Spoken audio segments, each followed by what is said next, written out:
Welcome back to the CBS Early Show. I'm Julie Chen.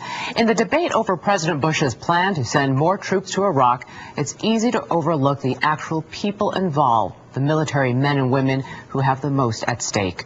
As CBS News national security correspondent David Martin reports, service is often all in the family. Major General Stephen Speaks is getting promoted, and the lieutenants called in to help pin on that third star are more than just loyal subordinates. They're his sons.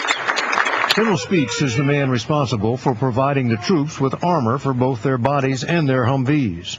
Since that includes his two sons, you can be sure he takes his job seriously. Now, when I was talking to his two sons, usually you get, well, Dad gave me a car when I was 16. What they talked about is some of the equipment my dad's sending down range is really nice. There's new up-armored Humvees, and I said, well, just remember that, General Richard Cody, the number 2 man in the Army, can joke about it because his two sons are also in harm's way. They're both Apache helicopter pilots, just like their father. Of the 300 generals in the Army, about a third have children in uniform. Between their own careers and the lives of their children, probably no one in America has a greater stake in this war. In today's all-volunteer military, less than 1% of the population serves, a fact which outrages author Frank Schaeffer. When it comes to military service, we're used to the idea that one small group is asked to do all the heavy lifting, and it tends to be the middle and the lower class. Schaeffer, an upscale urbanite, confronted his own attitudes towards the military when his son, every inch a laid-back 18-year-old, announced he was joining the Marines. When my son John enlisted, I felt chagrined. I felt embarrassed. It was, why would he do this when his brother's at Georgetown, his sister's at NYU, he has possibilities, he's bright, he could do whatever he wants. Why would he, quote, just be a Marine?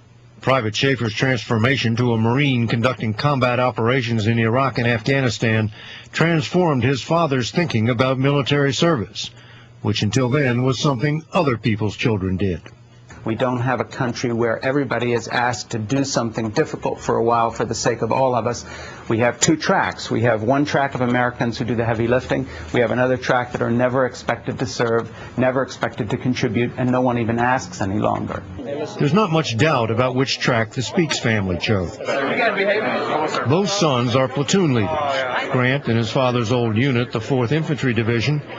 Brendan, seriously wounded in Afghanistan with the 10th Mountain Division, was told he'd never run again until he made it through the Army 10-miler.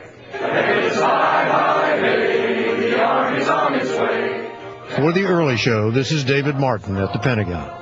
Wherever we go, you always know that the Army goes rolling along.